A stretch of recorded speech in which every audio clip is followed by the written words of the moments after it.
This rather shapely blue thing you see behind me is the Maserati MC20. Now, the skies are very grey, the weather is horrible. It's like 2 degrees and really miserable outside, but I'm not going to miss the chance to drive this brand new, all singing, all dancing, mid-engined, 600 horsepower plus, 2-seat supercar. Now, Maserati seems to have sort of relaunched itself as a company more times than some companies launch cars. They had the Ghibli, which they decided would be good because surely everybody would want an Italian version of a BMW 5 Series. Yeah, I'm not sure they do.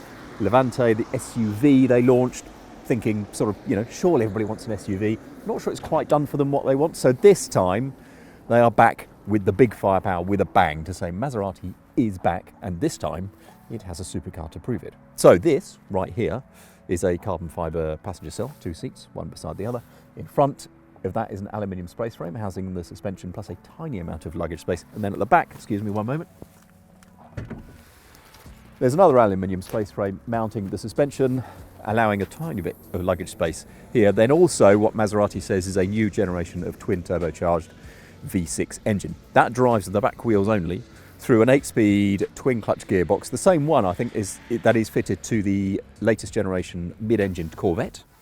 But let me give you some more technical details first, then we'll have a look inside, then we'll go for a drive and see if this time Maserati's relaunch is as special as this car suggests.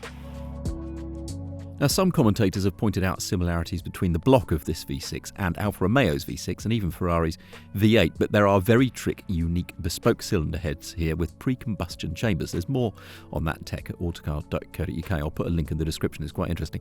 Power is 621 horsepower and torque is 538 pounds-foot. The claimed weight is just 1,500 kilos, and if this car turns out to weigh that little when we put it on our scales, that will be very, very impressive. Finally, from a handling perspective, there is a mechanical limited slip differential as standard and an electronically controlled one as a $2,000 option, which is fitted here.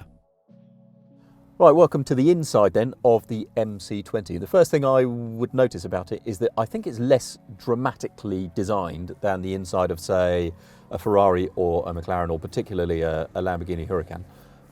Don't know whether that matters to you or not. It doesn't matter too much to me. It feels really nicely finished with good materials and decent fit and finish.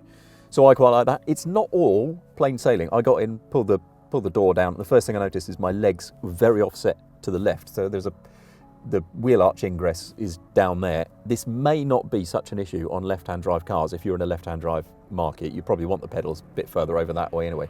But here, my left peg goes pretty much onto the brake. So if you're left foot braking, no biggie. If you insist on right foot braking, it feels a bit awkward over there.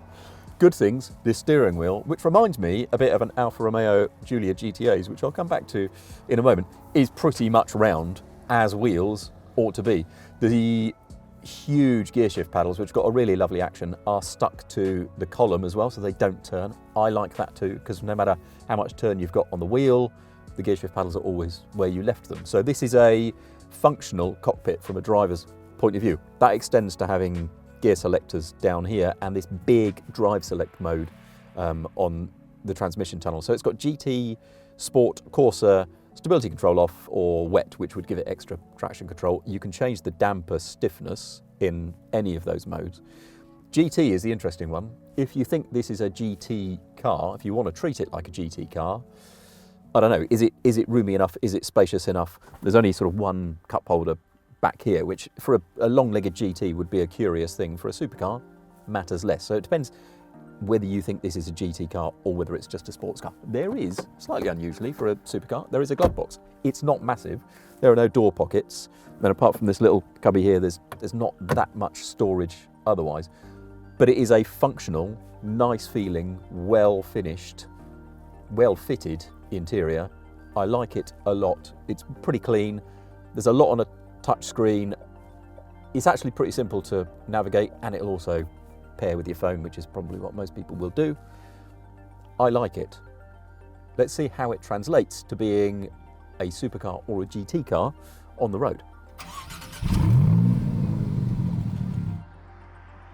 Okay, so the MC20 on the road then. You hear behind me that V6 engine. Now, do you remember a second ago I talked about this steering wheel reminding me of the Alfa Romeo Giulia Quadrifoglio GTA M? Well, there's a reason for that, and what I'd forgotten about actually until I was reading about this car this morning is that there was a time when I think this car was going to be an Alfa Romeo, or the group hadn't quite decided whether it was going to be an Alfa or a Maserati, and eventually it's become a Maserati. Maserati says that engine is a new generation engine, they're called the Neptune engine.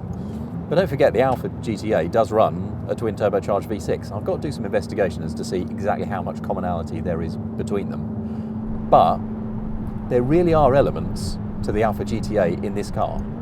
But let's start with the engine, because, you know, it's got a motor. I'm doing 25 miles an hour, second gear.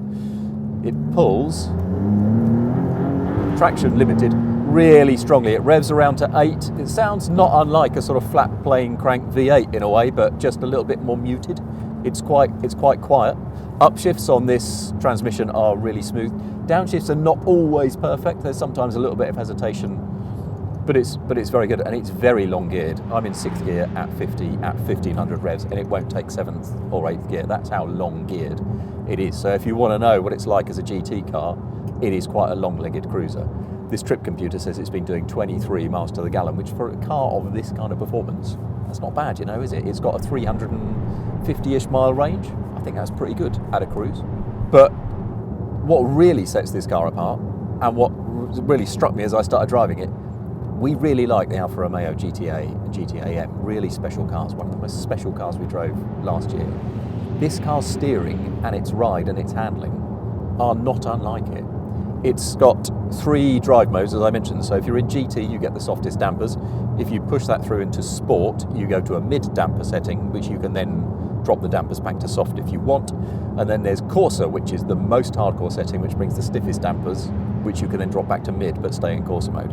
I'll be honest, on the road in the UK, you don't need anything other than the softest damper setting, because body control is fantastic, but the ride is still really composed and refined. I've spent a lot of time in the past couple of months in battery electric cars, from the Pininfarina Battista through to a BMW i4.